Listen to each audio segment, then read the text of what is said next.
Make every night a wonderful journey, no matter where you are. Good night, sweet dreams. The first story, Shower Princess. What is it about being naked that makes someone feel so vulnerable? I mean, really? Are you suddenly stronger with clothes? Maybe if you're the type who goes around wearing steel-toed boots and Kevlar.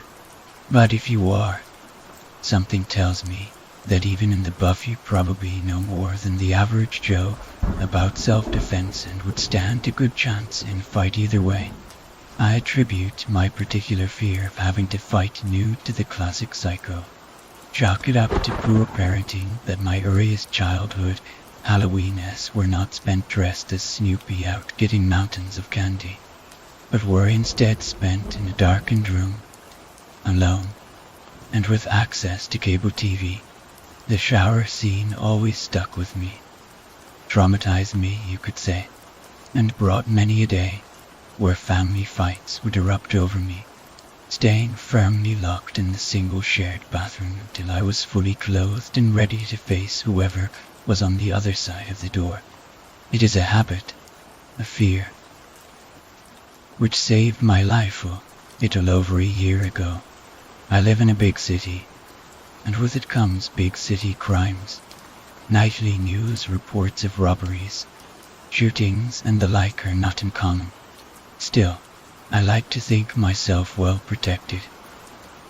I lived on the second floor of an apartment building, which coincidentally means a pre-installed alarm system came with the package.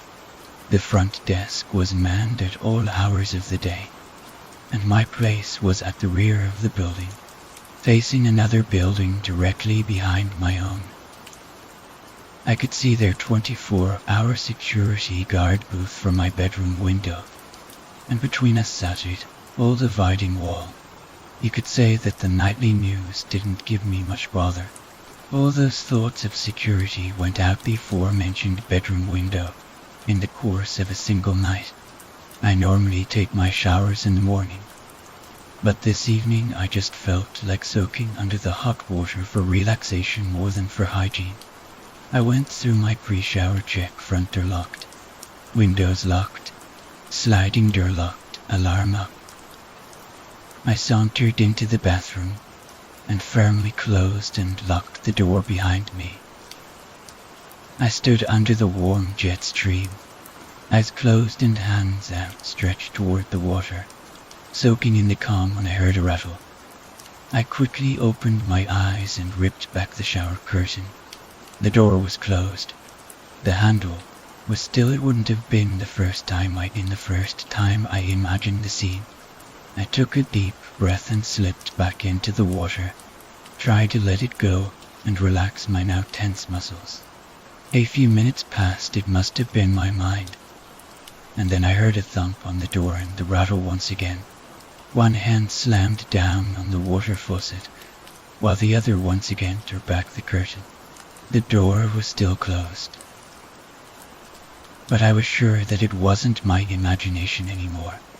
The whir of the bathroom fan seemed deafening. The door handle was motionless, and any sound beyond that was muffled by the fan. My eyes strained watching the knob, my hair and body frozen with fear even as rivulets of water continued to stream over me. Suddenly the handle started convulsing, and a loud thud rammed against the door. I screamed as I sprang out of the tub and shoved my body against the door. The figure on the other side rammed against the door again, and I felt the impact run through me. I screamed again. A deep chuckle responded. My body was trembling from the tips of my soaked hair to the points of my numbed toes. My back remained firmly pressed against the door, bracing for another attack. None came. A minute passed. It seemed like an eternity when I heard that chuckle again, but it seemed to come from a lower height than before. I looked down and saw the knife reflecting my body against its silver surface. Its edges were smeared with what I knew instantly as blood. I slammed the light switch off, refusing to let the menace outside get any kicks from seeing how terrified I was inside. The whir of the fan stopped, and the only sound I was left with were the shallow gasps of my own breath. I heard the knife slip back out from the crack beneath the door, a slow, deliberate withdrawal making me all the more aware of its presence so close to me. "Come on out, my little shower princess." My breath caught in my throat, and I could feel my heart nearly bursting from my chest. The voice was low and deep, like his laugh, and deliberate. I didn't respond. I couldn't even begin to think. I was trapped, and the only way out was through him. I started screaming at the top of my lungs, the terror and desperation more real than any of the horror flicks I'd ever watched. I hoped my neighbors were home. I hoped that because I sometimes heard their weekend parties, they would now hear my pleas for help. I screamed until the tears were running down my cheeks, mixing with the shower water and dripping from my chin to the floor below. It was barely a whisper, but he heard it. "Honey, ain't no one gonna help you now but me." He didn't try to ram the door again, and the handle remained motionless throughout the hours that I stood silently crying. I heard him moving through my apartment, heard a scratching on the other side of the door, but he didn't try to get in again.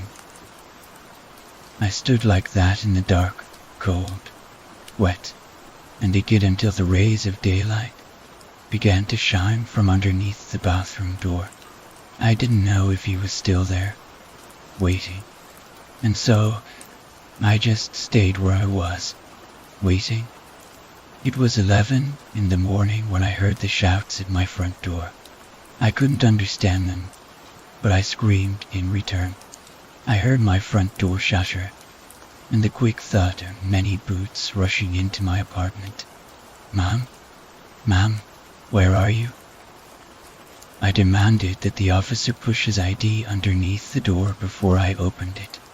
It didn't matter that I was naked. I fell into his arms, breaking down and sobbing all over again while someone else covered me with a blanket. I returned to my apartment only once since the incident to gather my personal belongings, some of which were missing. I knew I would never feel safe there again. I was right about it, being Blood, my captor, killed not only the security guard from the building just behind mine, but also the young couple who lived next door to me.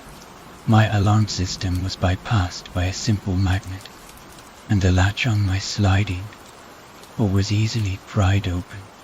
Both facts have left me with a severe distrust of the token security features thrown into apartments in order to close the deal. These facts also let me know that he could have broken through my flimsy bathroom door, or its weak lock any time he wanted to. Perhaps he just preferred playing with me, or maybe the message he left carved into my bathroom door has yet to come to pass. I'll see you soon, my shower princess. The second story. The Pit and the Pendulum. MP8 Orgeram Lamas HSC Turbo. Fura S sanguinis in no CU einon satiota. Oluidzo spitnan patria. Fractinan funeris and TRO. Mors U, VIDIRA fuit vitus alice cupitant. Quatrain composed for the gates of a market to be erected upon the site of the Jacobin Club house in Paris. I was sick unto death, with that long agony, and when they at length unbound me, and I was permitted to sit, I felt that my senses were leaving me. The sentence, the dread sentence of death, was the last of distinct acts in Tuatani which reached my ears. After that, the sound of the inquisitorial voices seemed merged in one dreamy and determinate hum. It conveyed to my soul the idea of our EVOLU tion, perhaps from its association in fancy with the burr of a mill wheel. This only for a brief period, for presently I heard no more. Yet, for a while, I saw, but with how terrible an exaggeration, I saw the lips of the black-robed judges. They appeared to me whiter than the sheet upon which I traced these words, and thin even to grotesqueness, thin with the intensity of their expression of firmness, of immovable resolution, of stern contempt of human torture. I saw that the decrees of what to me was fate were still issuing from those lips. I saw them writhe with a deadly locution. I saw them fashion the syllables of my name, and I shuddered, because no sound succeeded. I saw, too, for a few moments of delirious horror, the soft and nearly imperceptible waving of the sable draperies which enwrapped the walls of the apartment. And then my vision fell upon the 7 tall candles upon the table. At first they wore the aspect of charity, and seemed white slender angels who would save me. But then all at once there came a most deadly nausea over my spirit, and I felt every fibre in my frame thrill, as if I had touched the wire of a galvanic battery, while the angel forms became meaningless spectres, with heads of flame, and I saw that from them there would be no help. And then there stole into my fancy, like a rich musical note, the thought of what sweet rest there must be in the grave. The thought came gently and stealthily, and it seemed long before it attained full appreciation. But just as my spirit came at length properly to feel and entertain, the figures of the judges vanished, as if magically, from before me. The tall candles sank into nothingness. Their flames were out utterly. The blackness of darkness supervened. All sensations appeared swallowed up in a mad rushing descent as of the soul into Hades. Then silence and stillness and night were the universe. The Pit and the Pendulum by Edgar Allan Poe. By its wound, but still will not say that all of consciousness was lost. What of it there remained, I will not attempt to define, or even to describe. Yet all was not lost in the deepest slumber, no, in delirium, no, in a swoon, no, in a swoon, no. Even in the grave all was not lost, else there is no immortality for man arousing from the most profound of slumbers. We break the gossamer web of some dream, yet in a second afterwards, so frail may that web have been, we remember not that we have dreamed. In the return to life from the swoon there are 2 stages. First, that of the sense of mental or spiritual.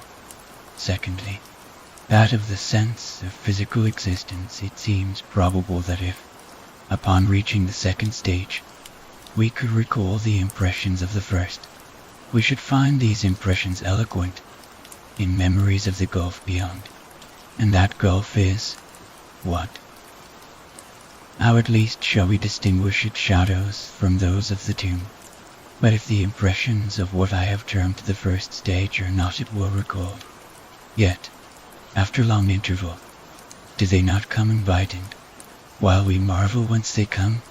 He who has never swooned is not he who finds strange palaces and wildly familiar faces in coals that glow, is not he who beholds floating in my dread the sad visions that the many not view, is not he who ponders over the perfume of some novel flower, is not he whose brain grows bewildered with the meaning of some musical cadence which has never before arrested his attention, amid frequent and thoughtful endeavors to remember, amid earnest struggles to regather some token of the state of seeming nothingness into which my soul had lapsed.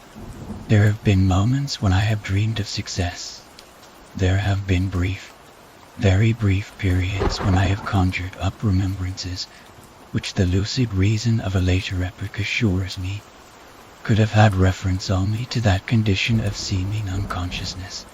These shadows of memory tell indistinguishably of tall figures that lifted and bore me in silence down till a hideous dizziness oppressed me at the mere idea of the interminableness of the descent.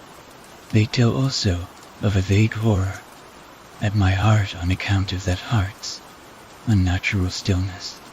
Then comes a sense that unmotionlessness throughout all things, as if those who bore me a ghastly train had outrun, in their descent, the limits of the limitless, and paused from the wearisomeness of their toil.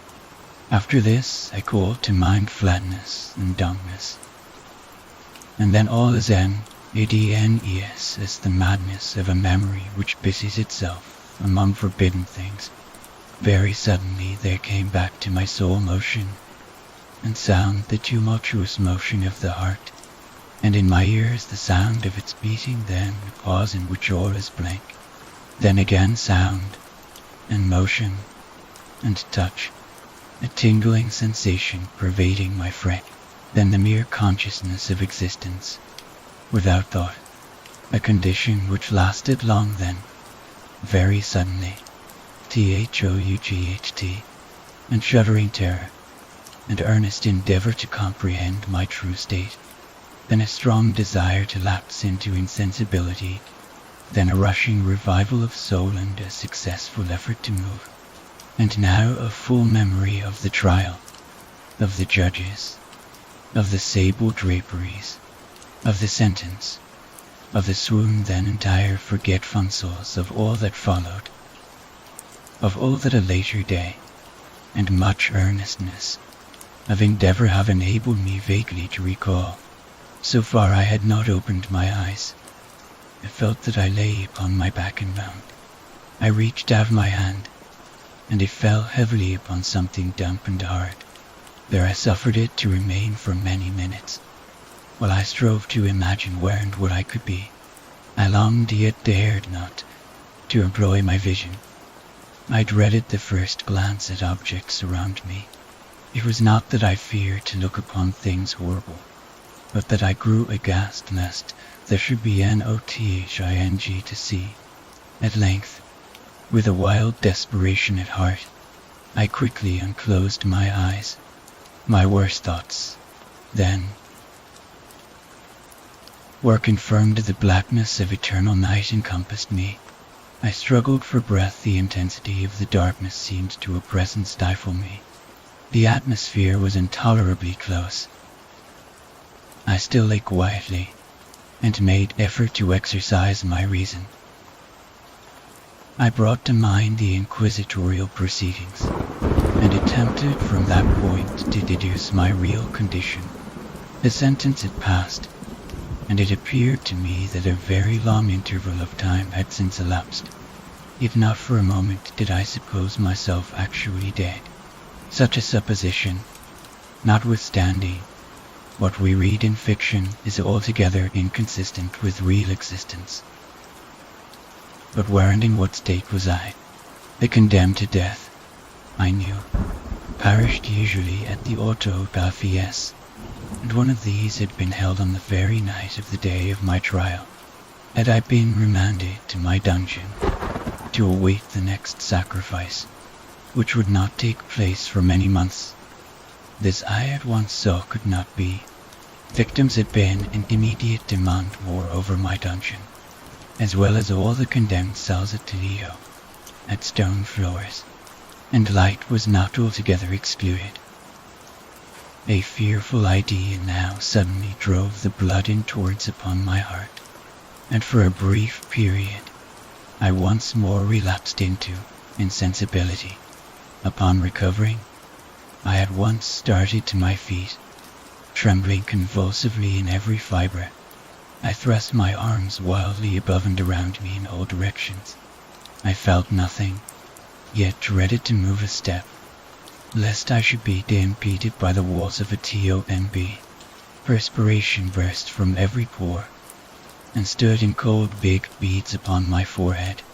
The agony of suspense grew at length intolerable, and I cautiously moved forward, with my arms extended and my eyes straining from their sockets, in the hope of catching some faint ray of light.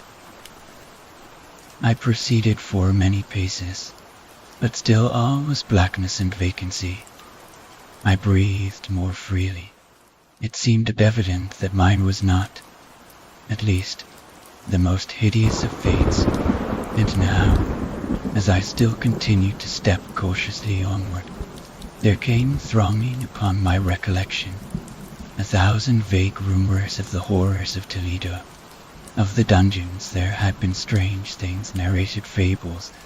I had always deemed them but yet strange, and a ghastly to repeat. Save in a whisper, was I left to perish of starvation in this subterranean world of darkness? Or what fate perhaps even more fearful awaited me, that the result would be death, and a death of more than customary bitterness. I knew too well the character of my judges to doubt. The mode and the hour were all that occupied or distracted me. My outstretched, and at length encountered some solid obstruction. It was a wall, seemingly of stone masonry, very smooth, slimy, and cold. I followed it up, stepping with all the careful distrust with which certain antique narratives had inspired me. This process, however, afforded me no means of ascertaining the dimensions of my dungeon, as I might make its circuit and return to the point whence I set out, without being aware of the fact, so perfectly uniform seemed the wall. I therefore sought the knife which had been in my pocket when led into the inquisitorial chamber, but it was gone. My clothes had been exchanged for a wrapper of coarse serge. I had thought of forcing the blade in some minute crevice of the masonry, so as to identify my point of departure. The difficulty, nevertheless, was but trivial, although, in the disorder of my fancy, it seemed at first insuperable. I tore a part of the hem from the robe, and placed the fragment at full length, and at right angles to the wall, groping my way round the prison. I could not fail to encounter this rack upon completing the circuit, so at least, I thought, but I had not counted upon the extent of the dungeon, where upon my own weakness the ground was moist and slippery. I staggered onward for some time, when I stumbled and fell. My excessive fatigue induced me to remain prostrate, and sleep soon overtook me as I lay. Upon awaking, and stretching forth an arm, I found beside me a loaf and a pitcher with water. I was too much exhausted to reflect upon this circumstance, but ate and drank with avidity. Shortly afterwards I resumed my tour round the prison, and with much toil came at last upon the fragment of the serge. Up to the period when I fell I had counted 50 paces, and upon resuming my walk I had counted 48 more. When I arrived at the rag there were in all then 100 paces, and admitting 2 paces to the yard, I presumed the dungeon to be 50 yards in circuit. I had met, however, with many angles in the wall, and thus I could form no guess at the shape of the vault, for vault I could not help supposing it to be. I had little object, certainly no hope in these researches, but a vague curiosity prompted me to continue them. Quitting the wall, I resolved to cross the area of the enclosure. At first I proceeded with extreme caution, for the floor, although seemingly of solid material, was treacherous with slime. At length, however, I took courage and did not hesitate to step firmly, endeavoring to cross in as direct a line as possible. I had advanced some 10 or 12 paces in this manner, when the remnant of the torn hem of my robe became entangled between my legs. I stepped on it, and fell violently on my face. In the confusion attending my fall, I did not immediately apprehend a somewhat startling circumstance which yet, in a few seconds afterward, and while I still lay prostrate, arrested my attention. It was this. My chin rested upon the floor of the prison, but my lips and the upper portion of my head, although seemingly at a less elevation than the chin, touched nothing at the same time. My forehead seemed bathed in a clammy vapor, and the peculiar smell of decayed fungus arose to my nostril. I put forward my arm, and shuddered to find that I had fallen at the very brink of a circular pit, whose extent, of course, I had no means of ascertaining at the moment. Groping about the masonry just below the margin, I succeeded in dislodging a small fragment, and let it fall into the abyss for many seconds. I hearkened to its reverberations as it dashed against the sides of the chasm in its descent. At length there was a sullen plunge into water, succeeded by loud echoes. At the same moment there came a sound resembling the quick opening and as rapid closing of a door overhead, while a faint gleam of light flashed suddenly through the gloom, and as suddenly faded away. I saw clearly the doom which had been prepared for me, and congratulated myself upon the timely accident by which I had escaped. Another step before my fall, and the world had seen me no more, and the death just avoided was of that very character which I had regarded as fabulous and frivolous in the tales respecting the Inquisition to the victims of its tyranny. There was the choice of death with its direst physical agonies, or death with its most hideous moral horrors. I had been reserved for the latter. By long suffering my nerves had been unstrung, until I trembled at the sound of my own voice, and had become in every respect a fitting subject for the species of torture which awaited me. Shaking in every limb, I groped my way back to the wall, resolving there to perish rather than risk the terror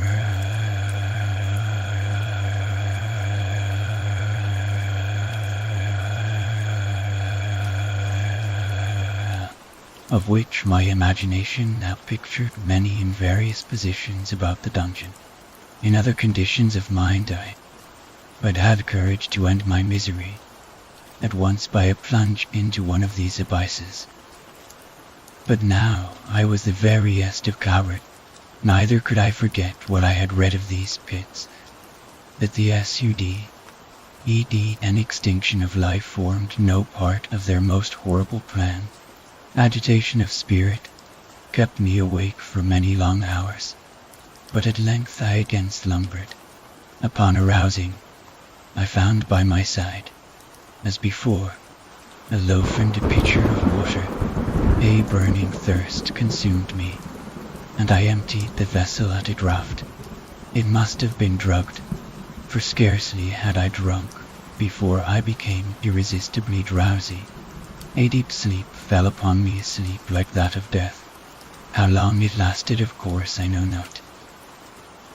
But when once again I unclosed my eyes, the objects around me were visible by a wild sulphur-house luster, the origin of which I could not at first determine. I was enabled to see the extent and aspect of the prison. In its size I had been greatly mistaken, and the whole circuit of its walls did not exceed 25 yards. For some minutes this fact occasioned me a world of vain trouble. Vain indeed for what could be of less importance, under the terrible circumstances which environed me, than the mere dimensions of my dungeon.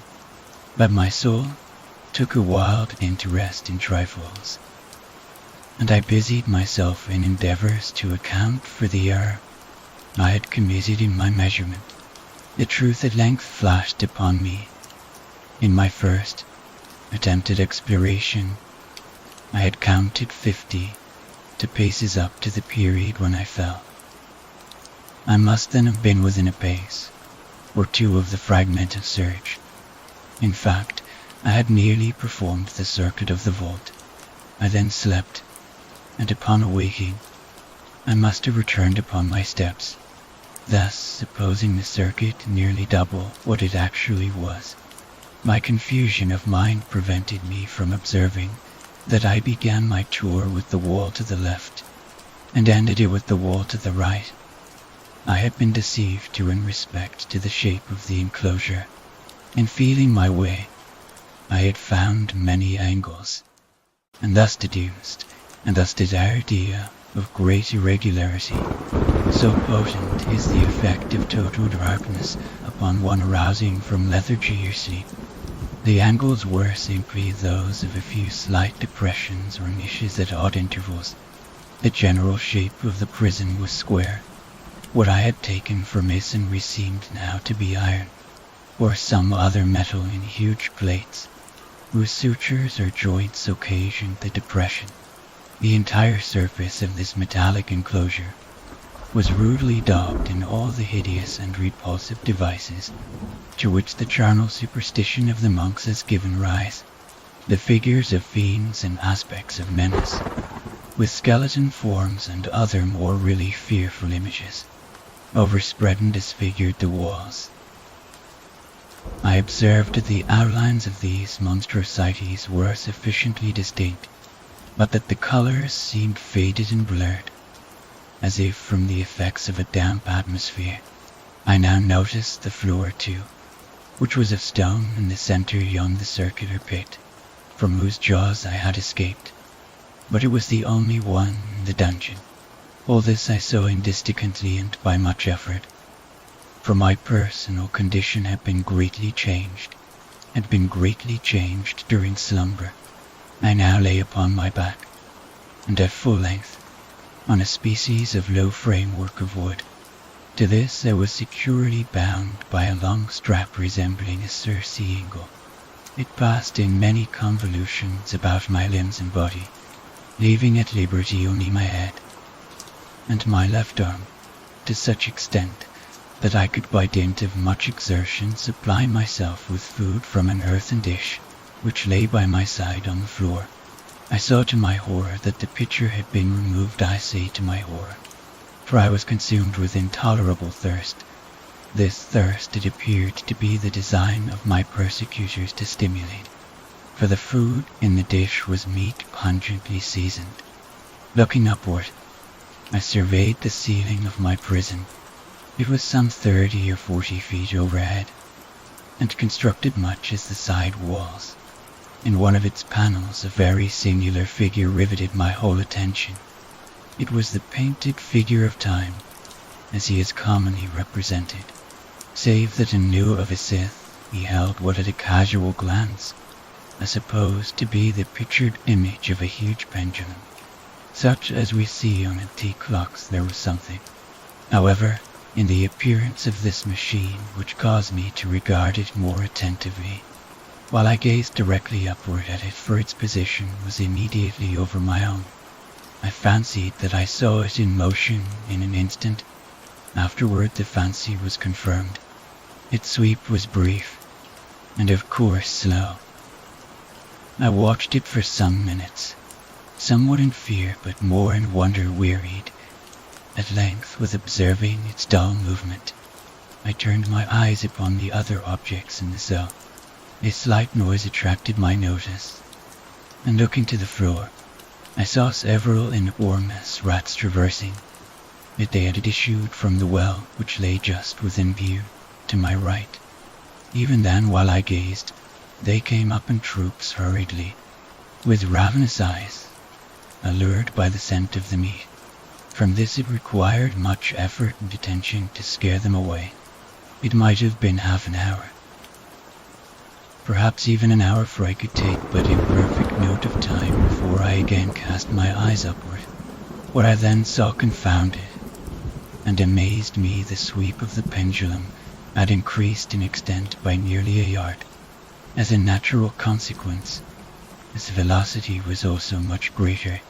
But what mainly disturbed me was the idea that it had perceptibly descended. I now observed, with what horror it is needless to say, that its nether extremity was formed of a crescent of glittering steel, about a foot in length from horn to horn, the horns upward, and the under edge evidently as keen as that of a razor. Like a razor also, it seemed massy and heavy, tapering from the edge into a solid and broad structure above. It was appended to a weighty rod of brass, and the whole HISSED, as it swung through the air, I could no longer doubt the doom prepared for me by monkish ingenuity and torture. My cognizance of the pit had become known to the inquisitorial agents DHEPIT, whose wars had been destined for so bold a ruckus, and as myself, THEIT, typical of hell, and regarded by rumor as the ultimate thule of all their punishments. The plunge into this abyss I had avoided by the merest of accidents, and I knew that surprise or entrapment into torment formed an important portion of all the grotesque, i.e. of these dungeon deaths. Having failed to fall, it was no part of the demon plan to hurl me into the abyss, and thus there being no alternative, a different and a milder destruction awaited me. Milder. I half smiled in my agony as I thought of such application of such a term.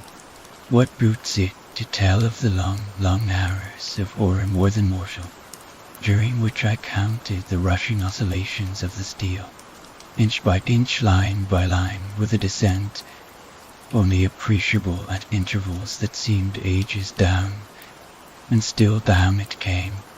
Days passed, it might have been that many days passed, ere it swept so closely over me as to fan me with its acrid breath.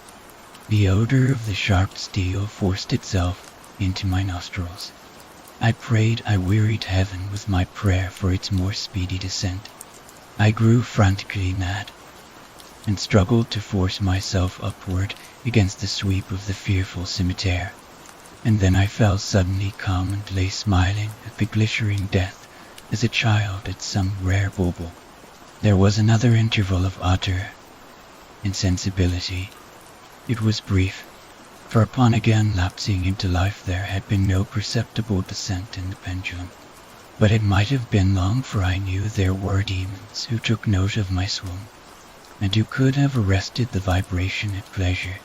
Upon my recovery too, I felt very ill, inexpressibly sick and weak, as if through long inanition. Even amid the agonies of that period the human nature craved food. With painful effort, I outstretched my left arm as far as my bonds permitted, and took possession of the small remnant which had been spared me by the rats. As I put a portion of it within my lips, there rushed to my mind a half-formed thought of joy, of hope. Yet what business had I with hope? It was, as I say, a half-formed thought. Man has many such, which are never completed. I felt that it was of joy, of hope, but I felt also that it had perished in its formation. In vain I struggled to regain it. Long suffering had nearly annihilated all my ordinary powers of mind. I was an imbecile, an idiot. The vibration of the pendulum was at right angles to my length. I saw that the crescent was designed to cross the region of the heart. It would fray the surge of my robe. It would return and repeat its operations again and again, notwithstanding its terrifically wide sweep some 30 feet or more, in the hissing vigor of its descent, sufficient to sunder these very walls of iron. Still the fraying of my rope would be all that, for several minutes, it would accomplish, and at this thought I paused. I dared not go farther than this reflection. I dwelt upon it with a pertinacity of attention, as if, in so dwelling, I could arrest the descent of the steel. I forced myself to ponder upon the sound of the crescent as it should pass across the garment, upon the peculiar thrilling sensation which the friction of cloth produces on the nerves. I pondered upon all this frivolity until my teeth were on edge. Down, steadily down it crept. I took a frenzied pleasure in contrasting It's downward with its lateral velocity, to the right, to the left, far and wide with the shriek of a damned spirit, to my heart with the stealthy pace of the tiger. I alternately laughed and howled, as the one or the other idea grew predominant. Down, certainly, relentlessly down. It vibrated within 3 inches of my bosom. I struggled violently, furiously to free my left arm. This was free only from the elbow to the hand. I could reach the latter, from the platter beside me to my mouth with great effort, but no farther could I have broken the fastenings above the elbow. I would have seized and attempted to arrest the pendulum. I might as well have attempted to arrest an avalanche. Down, still, unceasingly still, inevitably down. I gasped and struggled at each vibration. I shrunk convulsively. At its very sweep my eyes followed its outward, or upward whirls with the eagerness of the most unmeaning despair. They closed themselves spasmodically at the descent, although death would have been a relief. Oh, how unspeakable. Still I quivered in every nerve to think how slight a sinking of the machinery would precipitate that keen, glistening axe upon my bosom. It was hope that prompted the nerve to quiver, the frame to shrink. It was H.O.P., the hope that triumphs on the rack that whispers to the death, condemned even in the dungeons of the Inquisition. I saw that some 10 or 12 vibrations would bring the steel in actual contact with my rope, and with this observation there suddenly came over my spirit all the keen, collected calmness of despair. For the first time during many hours, or perhaps days, it now occurred to me that the bandage or surcingle which enveloped me was unwanted. I was tied by no separate cord the first stroke of the razor. Like crescent athwart, any portion of the band would so detach that it might be unwound from my person by means of my left hand. But how fearful, in that case, the proximity of the steel, the result of the slightest struggle. How deadly.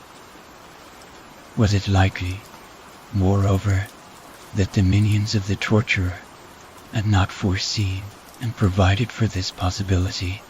Was it probable that the bandage crossed my bosom in the track of the pendulum, dreading to find my fate, and as it seemed, my last hope frustrated? I so far elevated my head as to obtain a distinct view of my breast. The surcingle enveloped my limbs and body close in all directions save SAV. INTHEA, CHOFTHEA, ROYINGC, RESCNT. Scarcely had I dropped my head back into its original position when there flashed upon my mind what I cannot better describe than as the unformed half of that idea of deliverance to which I have previously alluded, and of which he only floated indeterminately through my brain when I raised food to my burning lips. The whole thought was now present, feeble, scarcely sane, scarcely definite, but still entire. I proceeded at once, with the nervous energy of despair, to attempt its execution. For many hours the immediate vicinity of the low framework upon which I lay had been literally swarming with rats. They were wild, bold, ravenous, their red eyes glaring upon me, as if they waited but for motionlessness on my part to make me their prey. To what food? I thought. Have they been accustomed in the well? They had devoured, in spite of all my efforts to prevent them, all but a small remnant of the contents of the dish. I have fallen into an habitual seesaw wave of the hand about the platter, and at length the unconscious uniformity of the movement deprived it of effect. In their voracity the vermin frequently fastened their sharp fangs in my fingers, with the particles of the oily and spicy vi, and which now remained. I thoroughly rubbed the bandage wherever I could reach it then, Raising my hand from the floor, I lay breathlessly still. At first, the ravenous animals were startled and terrified at the change, at the cessation of movement. They shrank alarmed, lie back. Many sought the well, but this was only for a moment. I had not counted in vain upon their voracity, observing that I remained without motion. One or two of the boldest leapt upon the framework and smelt at the surcingle. This seemed the signal for a general roughshod. From the well they hurried in fresh troops. They clung to the wood, they overran it, and leapt in hundreds upon my person. The measured movement of the pendulum disturbed them not at all. Avoiding its strokes, they busied themselves with the anointed bandage. They pressed, they swarmed upon me. In ever-accumulating heat, they writhed upon my throat. Their cold lips sought my own. I was half stifled by their thronging pressure. Disgust, for which the world has no name, swelled my bosom, and chilled with heavy clam mines as my heart. It 1 minute, and I felt that the struggle would be over. Finally I perceived the loosening of the bandage. I knew that in more than one place it must be already severed. With a more than human resolution, I lest til. Nor had I erred in my calculations, nor had I endured in vain. I at length felt that I was free. The surcingle hung in ribands from my body, but the stroke of the pendulum already pressed upon my bosom. It had divided the serge of the robe, it had cut through the linen beneath. Twice again it swung, and a sharp sense of pain shot through every nerve. But the moment of escape had arrived. At a wave of my hand, my deliverers hurried tumultuously away, with a steady movement, cautious, sidelong shrinking. And slow, I slid from the embrace of the bandage and beyond the reach of the scimitar. For the moment, at least, IWASFRE, free, and in the grasp of the Inquisition. I had scarcely stepped from my wooden bed of horror upon the stone floor of the prison, when the motion of the hellish machine ceased, and I beheld it drawn up by some invisible force through the ceiling. This was a lesson which I took desperately to heart. My every motion was undoubtedly watched free. I had but escaped death in one form of agony, to be delivered unto worse than death in some other. With that thought, I rolled my eyes nervously around on the barriers of iron that hemmed me in. Something unusual, some change, which at first I could not appreciate distinctly. It was obvious had taken place in the apartment. For many minutes of a dreamy and trembling abstraction, I busied myself in vain. Unconnected conjecture. During this period I became aware, for the first time, of the origin of the sulphur house light which illumined the cell.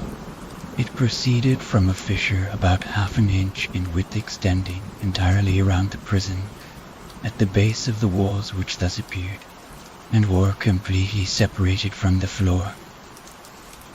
I endeavored, but of course in vain, to look through the aperture. As I rose from the attempt, the mystery of the alteration in the chamber broke at once upon my understanding. I have observed that although the outlines of the figures upon the walls were sufficiently distinct, yet the colors seemed blurred and indefinite. These colors had now assumed, and were momentarily assuming, a startling and most intense brilliancy, that give to the spectral and fiendish portrait dress an aspect that might have thrilled even firmer nerves than my own. Demon eyes, of a wild and ghastly vivacity, glared upon me in 1,000 directions where none had been visible before, and it gleamed with the lurid luster of a fire that I could not force my imagination to regard as unreal. Unreal. Even while I breathed, there came to my nostrils the breath of the vapor of heated iron. A suffocating odor pervaded the prison. A deeper glow settled each moment in the eyes that glared at my agonies. A richer tint of crimson diffused itself over the pictured horrors of blood. I panted. I gasped for breath. There could be no doubt of the design of my tormentors, O most unrelenting, O most demoniac of men. I shrank from the glowing metal to the center of the cell, amid the thought of the fiery destruction that impended. The idea of the coolness of the well came over my soul like balm. I rushed to its deadly brink. I threw my straining vision below. The glare from the enkindle proof illumined its inmost recesses. Yet, for a wild moment, did my spirit refuse to comprehend the meaning of what I saw. At length it forced, it wrestled its way into my soul, it burned itself in upon my shuddering reason. Oh, for a voice to speak. Oh, horror. Oh, any horror but that. With a shriek I rushed from the margin and buried my face in my hands, weeping bitterly. The heat rapidly increased, and once again I looked up, shuddering as if with a fit of the ague. There had been a second change in the cell, and now the change was obviously in the FORM. As before, it was in vain that I at first endeavored to appreciate or understand what was taking place. But not long was I left in doubt. The inquisitorial vengeance had been hurried by Mike Woolfall's escape, and there was to be no more dallying with the King of Terrors. The room had been square. I saw that two of its iron angles were now acute to consequently obtuse. The fearful difference quickly increased with a low, rumbling or moaning sound. In an instant the apartment had shifted its form into that of a lozenge. But the alteration stopped not ere I neither hoped nor desired it to stop. I could have clasped the red walls to my bosom as a garment of eternal peace. Death, I said, any death but that of the pit, for might I not have known that INTOTA? It was the object of the burning iron to urge me. Could I resist its glow? Or if even that, could I withstand its pressure? And now, flatter and flatter grew the lozenge, with a rapidity that left me no time for contemplation. Its center, and of course, its greatest width, came just over the yawning gulf. I shrank back, but the closing walls pressed me resistlessly onward. At length from my seared and writhing body there was no longer an inch of foothold on the firm floor of the prison. I struggled no more, but the agony of my soul found vent in one loud, long, and final scream of despair. I felt that I tottered upon the brink. I averted my eyes. There was a discordant and of human voices. There was a loud blast as of many trumpets. There was a harsh grating as of 1,000 thunders. The fiery walls rushed back. An outstretched arm caught my own as I fell fainting into the abyss. It was that of General as how the French army had entered Toledo. The Inquisition was in the hands of its enemies. The third story, Chile Diaries. I recently came back from a 3-month stay at the city of Valparaiso. Chile it is a very beautiful and picturesque city, and an architecture student's playground. I recommend any of you to visit it, if you ever have the chance. But what I am here to share with you is a number of puzzling activities that occurred to me during my stay there, from October to January 100 there, 2019. I recorded these in a small diary and am transcribing them as I go. Then 6-9, as my first full day, here I have decided to visit the Funiculares. NOT. These are inclined cable car-like elevators which were used during the city's mining boom. Now they are historic heritage and tourist attractions. They work very nicely for their age, but the grinding and groaning makes them sound like they're about to give in any moment. I wasn't exactly worried, but the locals assured me that they were completely safe. If anything, it was a lot of fun. Went drinking with my contact later. There are lots of themed nightclubs here. I think I was just drunk, but I heard a lot of clanking and machine noises in the dead of night. Approximately 3 a.m. later today. I will ask my contact if the funeral arrests work at that time for any reason. In 7-9, so I asked him. NOT, this was my contact and pseudo tour guide in the city. If the funeral arrests work at 3 a.m., he said that there's no reason for them to work at that time. They're tourist attractions. There are 16 working funeral arrests, 15 for public use and 1 for the hospital's private use in case of emergency. However, it hasn't been used for ages because there are more practical methods to transfer patients and staff now. I didn't pursue this any further, thinking that maybe I imagined it. I read the paper that day to see if anything about the funeral arrests or the hospital elevator was mentioned, but it wasn't. Otherwise, it was a fun day. Lots of sun. We walked around the main plaza, which is full of street artists and pickpockets. I got my portrait drawn by one of the artists, and he said that it's hard for him to draw foreigners, because locals have a special sort of stare, different eyes from anyone else. So now I have an incredibly disturbing portrait of myself with blank spots where my eyes should be.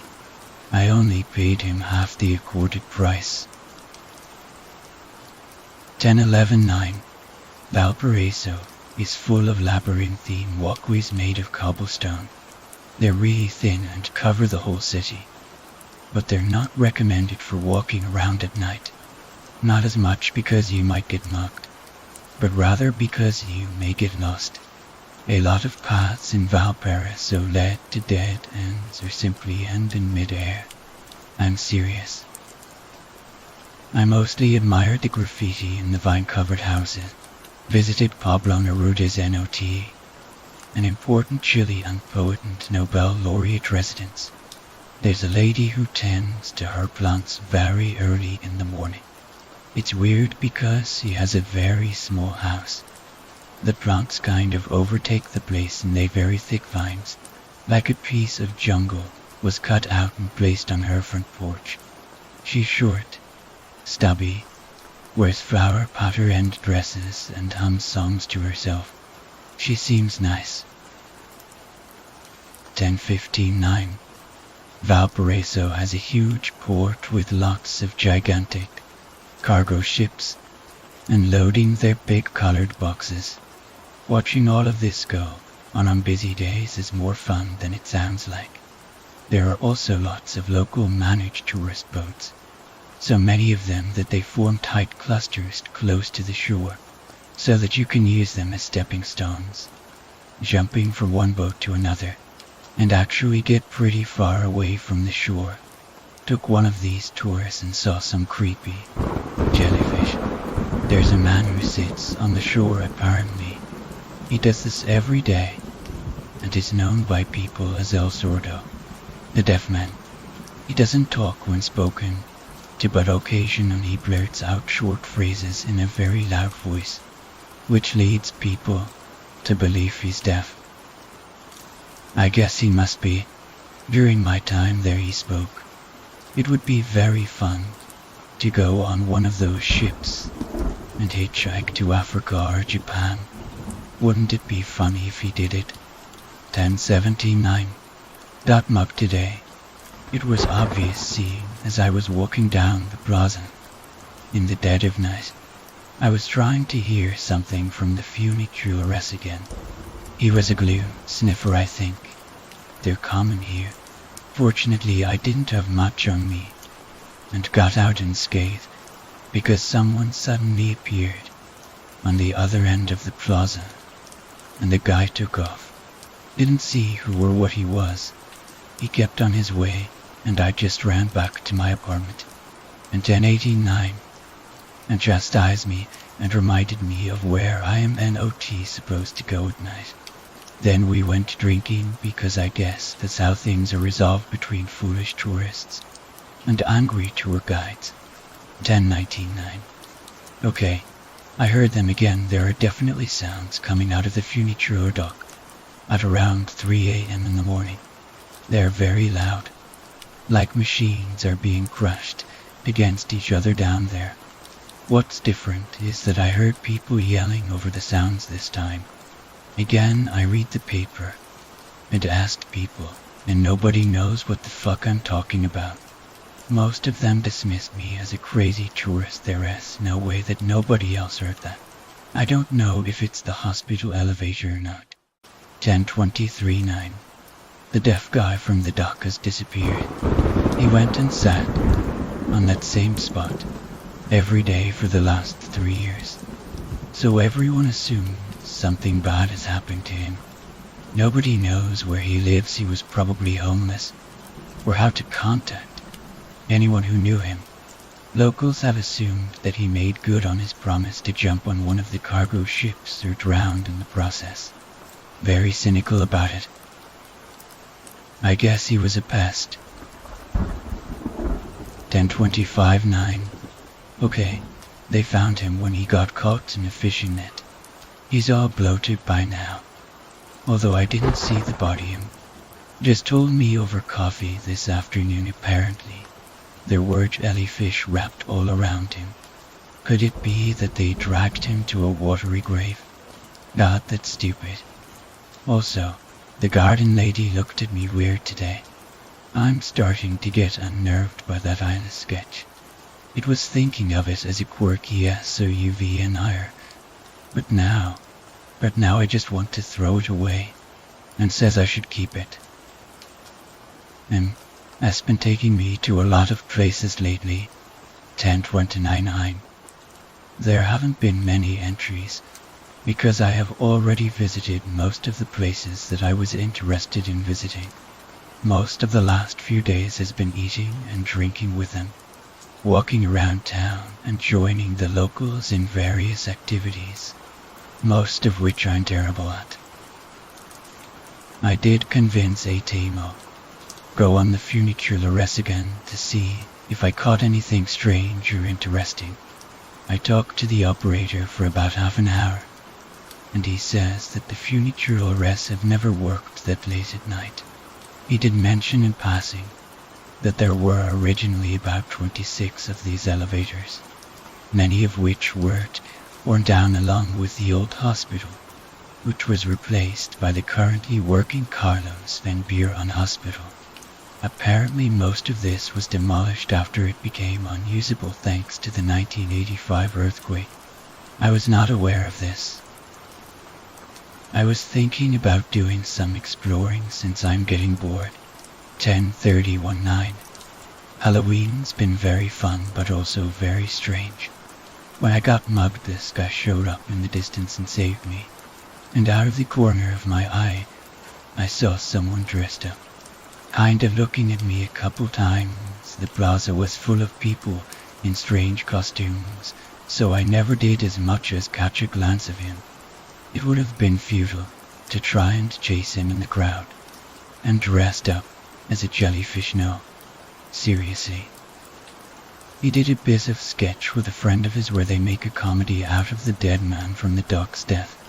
It was in pretty bad taste if you ask me, but a sense of humor continues to fascinate me if nothing else.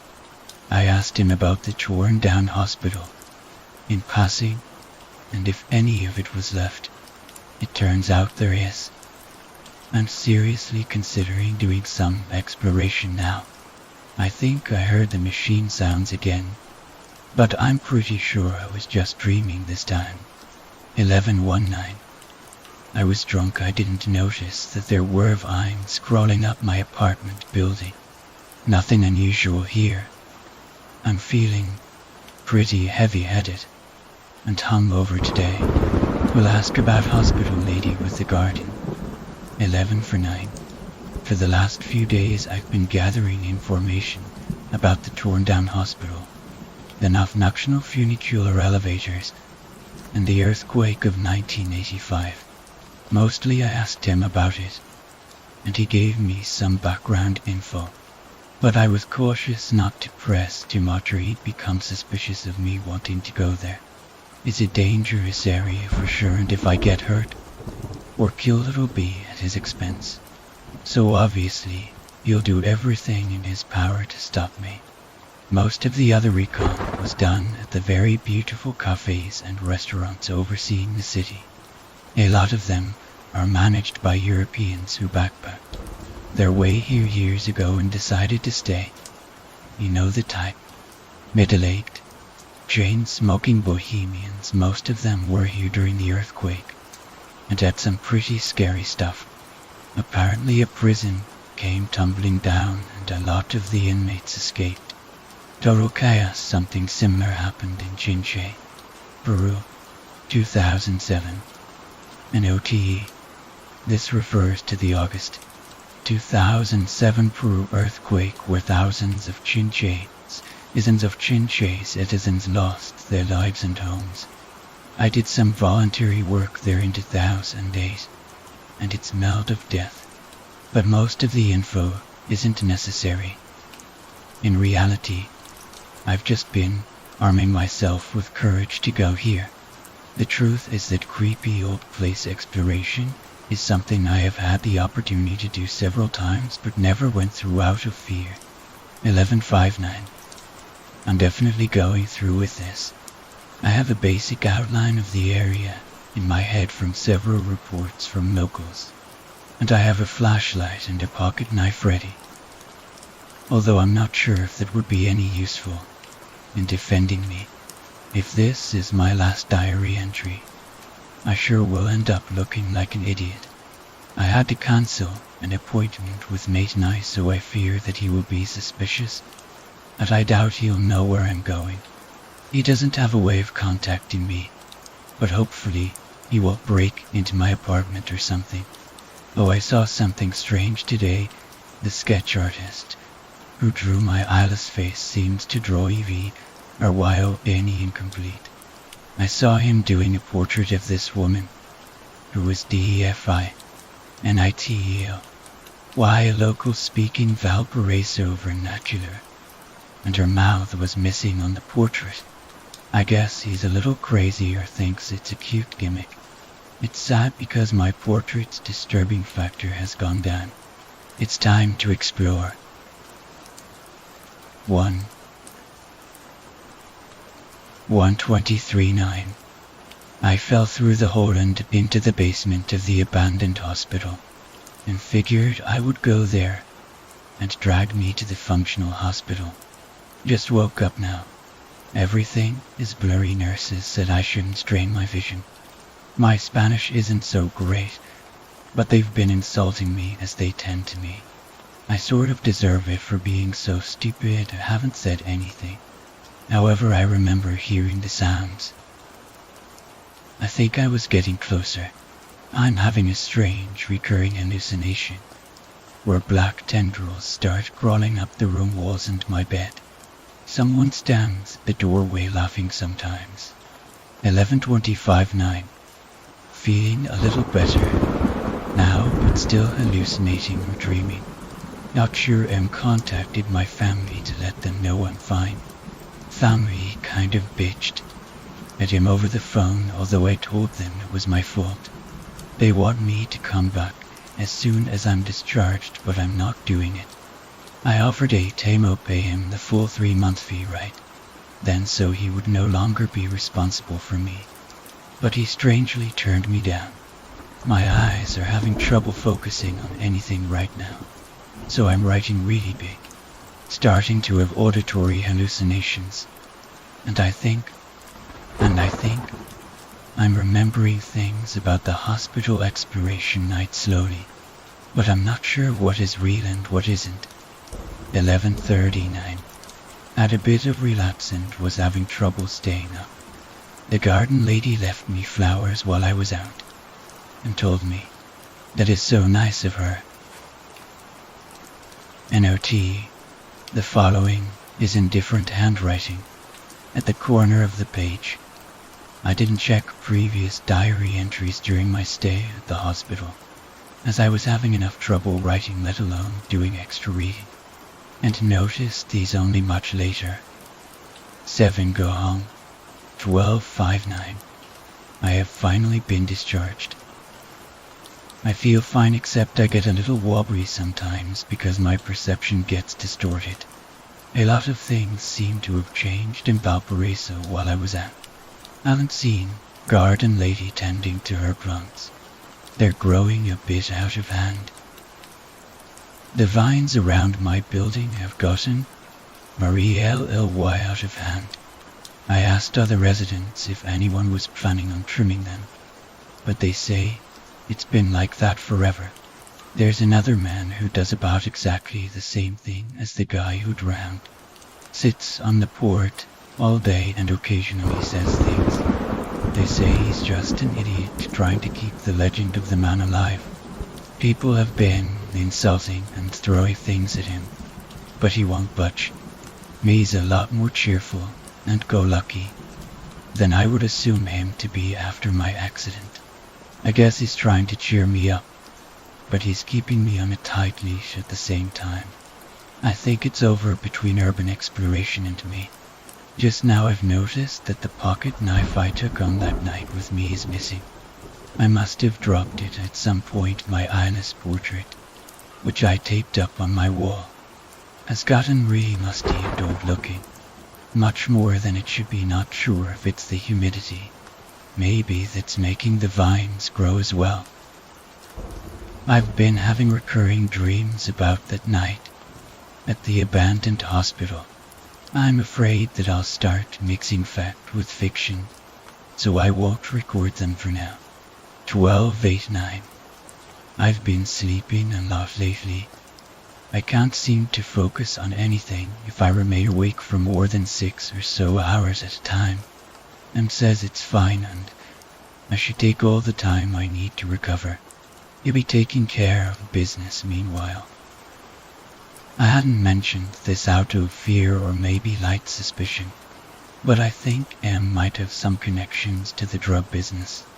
I've seen him out of the corner of my eye when he's not with me, and the people he hangs out with are definitely suspicious. That's a big part of the reason why I offered to pay him and end our relationship then, and then after the accident. I've been having 3 recurring dreams with minor variations in the past days. Evidently, I've had quite a bit of time to sleep. I will now write them down as best as I can. D-R-E-A-M-I. I am at the hospital, the real one, not the abandoned one. Nobody else is there and I can't see anything through the windows. Sometimes it's because it's nighttime and there are no lights on, and sometimes it's clear day, but there is simply nothing outside of the hospital.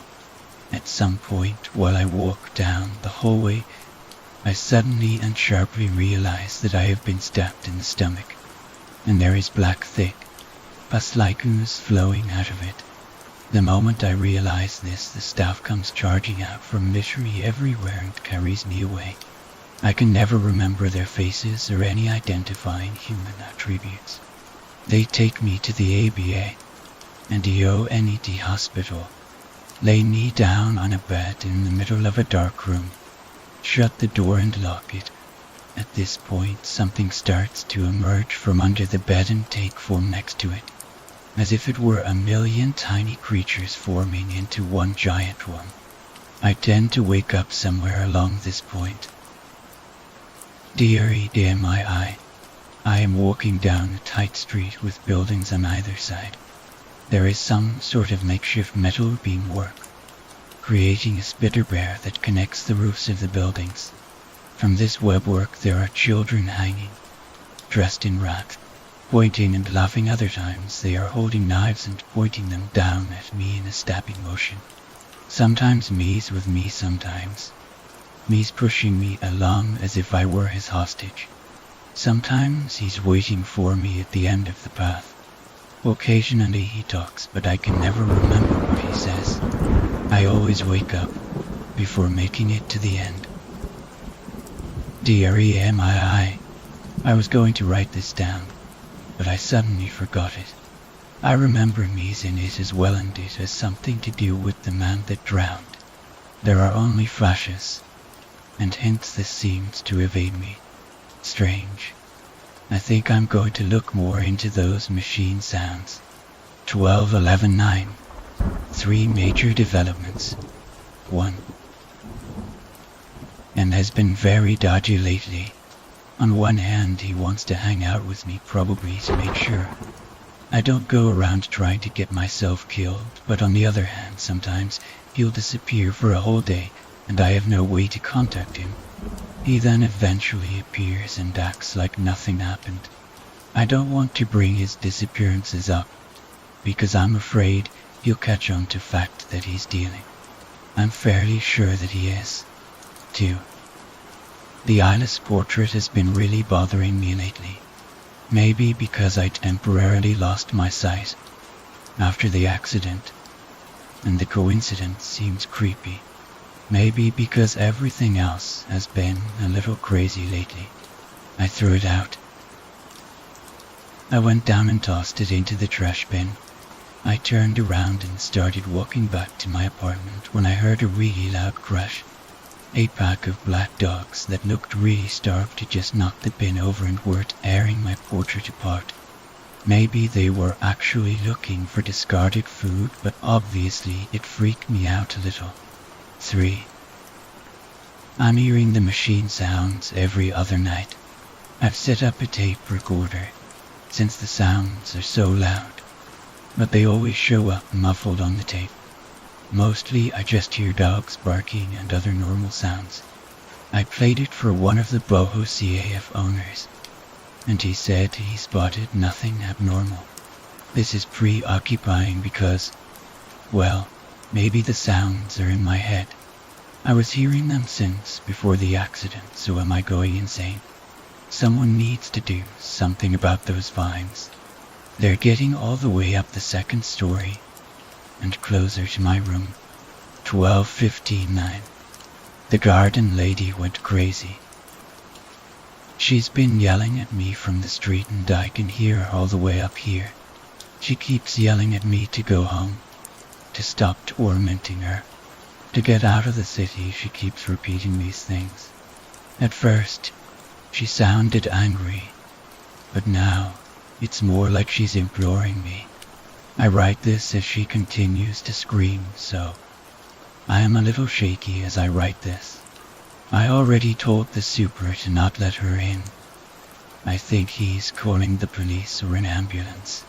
She's red and shaking really bad. I feel really bad for her.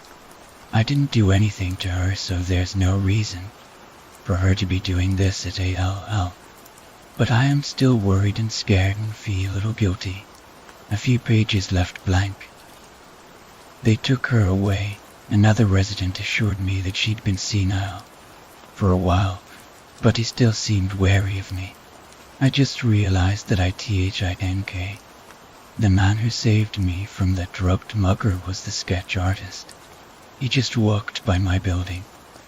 I haven't left my apartment all day.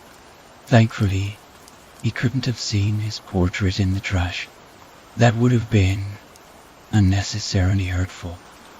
Even if he does draw people without eyes or mouths out of some sick sense of humor, I'm going to sleep all this away now.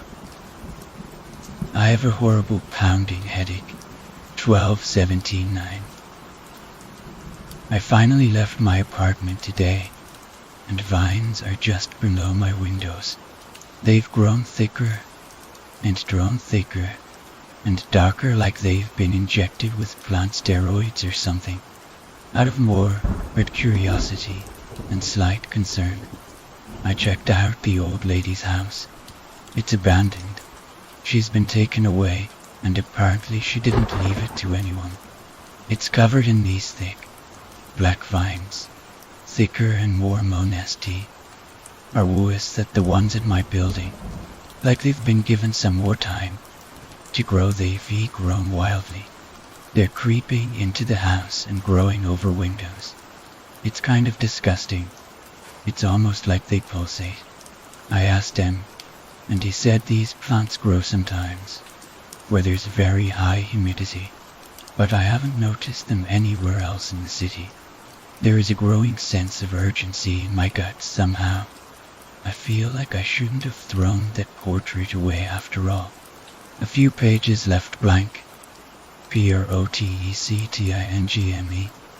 12:29. My family has been calling me lately, begging me to come back home for Christmas.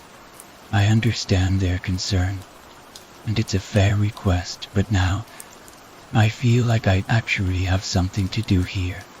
Everything that has transpired is just too scary and weird to let it go and move on with my life as if it never happened. I just want to know what the machine's noises are and I really am hallucinating them. What happened to the garden lady, and why there are those vines around her house and my building? Also what the sketch artist was trying to do, and whether they were trying to help. And I've just realized that the sounds come up when M is gone. I'm sure M fits into this somehow, except I don't what this is or whether it is something. Maybe they're a string of unnerving coincidences. Maybe I'm not used to this place, or maybe I'm going insane. But there's no way I'm leaving now. Not until January at least. 12:23:9. While I was locked in my apartment, cowering in fear of a scene I old Lady Ha, the imitator and showed up drowned a day later. You know, the guy who was doing the same thing that the other man was doing before he drowned. He must have been insane as well, again covered in jellyfish. The jellyfish here are very grotesque, unlike your usual fare. They're very dark blue or violet, almost black, and hardly translucent at all. Really ugly and long tendrils may be their manner worse. They do float awfully close to the surface. I took another boat tour today to observe them more closely, and even thought of snatching one up to study them, I guess. But they are seriously disgusting. In other news, he's gone again, and I'm ready to go through with my investigation. I think I'm going to visit the hospital, the functioning, normal, definitely not haunted hospital during the day, and just do some snooping around if I don't get out. At this point, I have stopped caring about consequences. I'll be out of here in a couple weeks anyway. 12:25:9. Merry Christmas to myself. I have a pounding headache, and am starting to get woozy when I walk for too long again. I fear that my accident may have left me with a condition or some sort, but I'll have to get it checked out when I go back home. I'm a little low on cash actually. That's a lie. I'm nearly broke. I can't touch the money for the plane trip back. It's Christmas morning, and there shouldn't be too many people at the hospital. I will take note of anything worth taking note of. 12:25:9. Double entry will write while still fresh. Okay, so there is a CONNECTA, ONBTWENTA, a GATA, LS new hosport hospage, a DDNINS, a DN, a SIDN, or YROON. There wasn't a lot of staff around, so I took a look around, or to looking really innocent and carefree. Most people hardly noticed my presence. Who goes urban exploring in Christmas? So I actually spotted the one furniture that is reserved for the new hospital. I think I said something about that earlier, and I noticed, but does it really lead anywhere? So I also think I saw something weird down there, in the chasm of the funicular works. So I took the emergency stairway down to the basement, and noticed that there was a really old wooden musty black door towards the end. Armed with little more than a flashlight, I eventually managed to make the door budge. THEREISA, NETW, or KOFV. ISUNDE, or TSTE, or UCT, or YNOT. This is underlined twice. BHINDETHATTO, or is a wooden walkway, like a pair of planks suspended over a chasm, and the planks LABA and EONEDA, SPITA, EXACTL, YTOTHE, MENTNDWHE, IFELLTHHT, and in this chasm there are tons of millions of writhing black vine. I saw GA, RS and N, MCA, and ERY down there as well around me maybe. It's the inner workings of the funicular system. Then I heard movement, and I GOTTHEA, UCKOUTOFTHERE. I think this is where the sounds are coming from. It's all extremely sinister, and found me when I fell. So does he know about this? 12/26/9. Christmas has come and passed suspiciously in. Didn't show up soon, the Valparaiso Festival will begin, which is one big party during the last 3 days of the year. I don't think I'll have much time or space to do anything at that point, so I'll have to work fast. First of all, the place was essentially as I described it, although I am more collected now.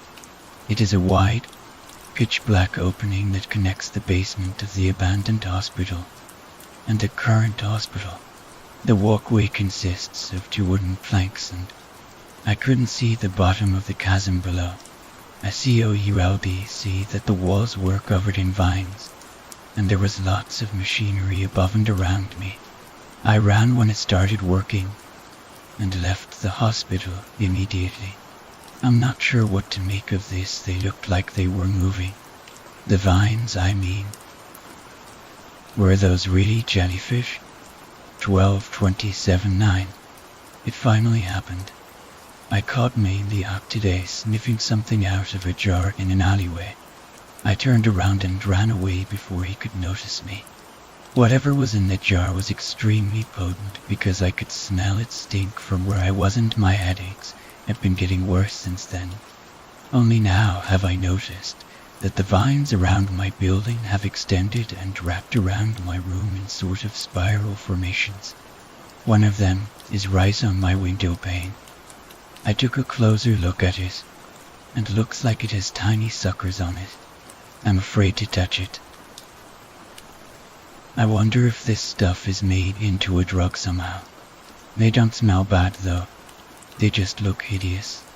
I've been hearing the machinery really often now, not just late at night. I don't know if it's the effects of the drug or the paranoia, or the vines, or a combination of everything. From now on I'm keeping my diary under lock and key just in case M decides to break in. I'm slightly afraid that he saw me. 12/28/9. And looked angry today. He finally showed up and we went to the beach to unwind. He was courteous and told bad jokes every now and then, but he is obviously a different person. His eyes look a little dead and milky. I guess his addiction has gotten worse. At this point, I am in a genuinely dangerous situation. The best thing is to simply appease any suspicions and may have him go out with him during the following 3 festival days. I've moved my diary to a loose floorboard so that him won't think of trying to break the safe box open. It is far too obvious. If this is my last entry, what happened to me will almost certainly have been supernatural. 1110. I can no longer be around him. After the fireworks show yesterday, at the pier he was kind of drunk, but I think also kind of high, and he simply pushed me into the water just like that. It was cold as fuck and I started yelling at him for being retarded and a jackass, and I'm afraid I may have called him a junkie at some point as well, but I seriously hope not. But when he didn't answer, and simply stood there staring at me with that idiot smile. I started asking him to help me out, see if he would react. There was something wrapping around my ankle at this point, something phantasmic here, and almost not there. I know that as soon as it touched me, I felt this surge of something. I can only compare it to when I got accidentally electrocuted at the age of 12, except it was infinitely more pleasant at the same time. It was a sort of pleasure that grew boundlessly and immediately became scary. After it, I continued to yell as Emmy finally, almost grudgingly, pulled me out. Whatever was wrapped around my ankle seemed to disintegrate, like it wasn't really there. Maybe I was drunk, but I'm simply not going to accept that possibility at this point. 1 to 10. I passed by the garden lady's abandoned house again today. It's a complete disaster. Looted, windows broken, the vines have grown madly out of control, but it looks like someone's chopping them off at the same time. The vines around my apartment have stopped growing, but sometimes the boards and windows grow, like they are actually tightening their grip around the building. This is completely ridiculous. And stopped by my apartment today. He looked on a poker face. He demanded the entire sum of the 3-month tour, because he wasn't going to keep worrying about idiots like me. I didn't reply. I simply grabbed the cash, shoved it into his hands and said goodbye. He kept asking why I wouldn't remove the chain lock on the door and let him in. His eyes were bloodshot. I simply shut the door. He stood out there insulting me for a while, but then left. The other residents minded their own business for the most part. 1 for 10. I've just realized that I slept through all of yesterday. My headache won't recede, although at least it hasn't gotten any stronger. If anything, it's tolerable. My room has become really dirty and a bit smelly. I think it might be the vines. I keep asking the super and the other residents when the hell they're going to do something about it, because it's stinking up the place. But they simply look at me strange and whisper a few words to make me go away. The super asked me I needed money for food yesterday. I've been throwing up a lot, so I guess I look a little scrawny. Maybe I should take a bath, but I think the pipes are clogged. Now, it wouldn't surprise me if it's the MOTHE or FUCKING vines. I haven't left the room in a while now. Someone knocked on my door a few hours ago and asked what was wrong with me. I replied that nothing was. They asked again, softly. I repeated my reply. They left. I'm starting to feel like I'm missing out on something here. Oh yes, and the machinery. Sound is constant now, all day, all the time. I've given up asking people about it. It is such a normal part of my routine that I hardly even remember that it's there. I'm surprised of how well I am functioning despite this and the headache. 1/6/10. I've been feeling weak lately. I have enough food to last me for a while, so I don't really have to leave the apartment. There is more groaning. The machine sounds are intensifying. 1/7/10. I look a little skeletal. I think I need to shave one of these days. Maybe I just look unkempt and a little pale, and that's why nobody wants to talk to me. You know, there's not much sunlight getting into this room, because it's like the vines are going out of their way to cover my windows with their slimy thick shit. I've given up going out, and I've given up my NVESTIGAIONNOTE underlined. I find myself longing for best company. I also get flashes of the hospital, but I don't know which hospitals. I think it's just one hospital, and people only see like one, and for some reason I see both of them. Fell asleep in the tub today. Woke up freezing. I still feel dirty and sweaty and musty and old. 1810. I know I should get checked in. I know. I swear. I KNOW. But I don't want to go to the hospital because I'm afraid they'll take me to the OTHER hospital. And I know that this is irrational, like KNOW. But I still don't want to. I don't want to leave this room. 11010. I've changed my mind. I want to go home. Lots of people knocked on my door today, and I scared them away with a type of voice I didn't know I had. I threw things at the door and eventually they went away.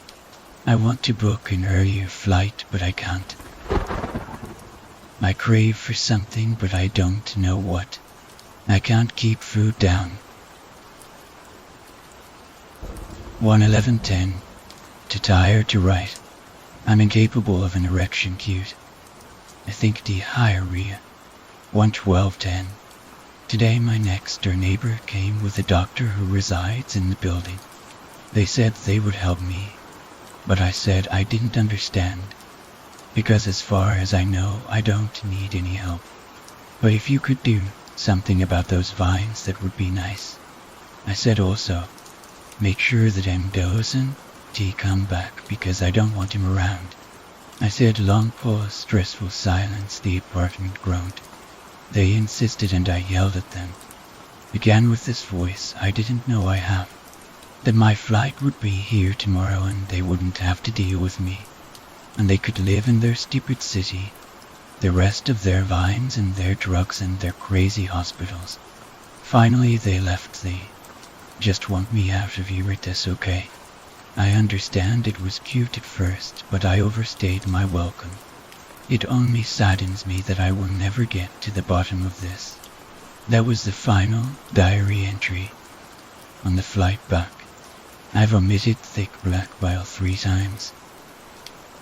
I was rushed to the hospital as soon as I got off the plane, where I began to apparently bleed from pretty much everywhere. There is still nothing conclusive about what happened to me. The doctors at least have provided a million different possibilities, but not a single concrete answer. They also tested me for drug use. My parents described how I looked to me. Apparently, I was absolutely ghoulish pale skin. Hadn't shaved in weeks. Emaciated, skeletal, in short, a million times worse than I thought when I looked at myself in the mirror. As I took the cab to the airport the last day in Valparaiso, I saw the lady's house one more time. Someone was chopping the vines off, the juicy thick parts, and putting them in a bag. Was it M? I don't know. I thought so for a second.